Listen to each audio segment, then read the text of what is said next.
భద్రాద్రి కొత్తగూడెం జిల్లా జూలూరుపాడు మండల ఎంపీడీఓ ఆఫీసులో రికార్డు అసిస్టెంట్ గా పనిచేస్తున్న వనమా మురళికి సైబర్ నేరగాళ్ల బెదిరింపు కాల్ వచ్చింది. పోలీస్ ఆఫీసర్ యూనిఫామ్ లో ఉన్న ఫోటోను డీపీగా పెట్టి వాట్సాప్ కాల్ చేశాడు.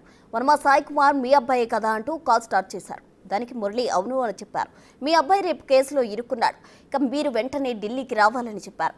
మాట్లాడేది ఎవరు అని అడిగితే తాను క్రైమ్ బ్రాంచ్ డీఎస్పీని అంటూ చెప్పుకొచ్చాడు సైబర్ నేరగాడు.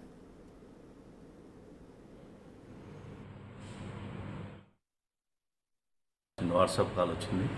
ఫోన్ కాల్ నేను అటెండ్ చేశాను. పోలీస్ డ్రెస్లో డిఎస్పీ క్యాడర్ రేంజ్ డ్రెస్లో అతను ఫోన్ చేశాడు. నేను ఢిల్లీ నుంచి ఫోన్ చేస్తున్నాను, వనమా సాయి కుమార్ మీ అబ్బాయి అని అడిగాడు. అవునండి అని.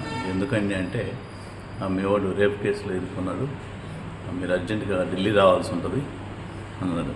అయితే మరి ఖమ్మం అండి, ఖమ్మం పోలీస్ స్టేషన్ ఫోన్ చేయండి, నేను ఇక్కడ మాట్లాడుకుంటాను అని చెప్పాను.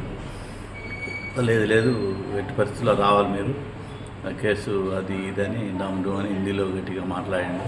సరే నేను భయపడకుండా నేను ఖమ్మం పోలీస్ స్టేషన్ సిఐ గారు మా ఫ్రెండే, సిఐ గారితో మాట్లాడుతూ కానీ ఉండండి ఒక 5 నిమిషాలు, నేను సిఐ గారి దగ్గరికి వెళ్తానా అనగానే ఫోన్ పెట్టేశాడు.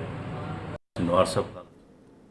దీంతో కొంత డౌట్ వచ్చిన మురళి మా అబ్బాయి ఖమ్మంలో ఉంటే ఢిల్లీలో రేప్ కేసులో ఎలా ఇరుక్కుంటాడని ప్రశ్నించారు రికార్డ్ అసిస్టెంట్ మురళి. మాది ఖమ్మం జిల్లా, మేమంతా దూరం రాలేము, మీరు ఏమైనా ఉంటే ఖమ్మం పోలీసులను సంప్రదిస్తే తాము వారి దగ్గరకు వెళ్తామని సమాధానమిచ్చాడు. దీంతో రికార్డ్ అసిస్టెంట్ పై కోపంతో సైబర్ నేరగాడు హిందీలో దురుసుగా మాట్లాడారు.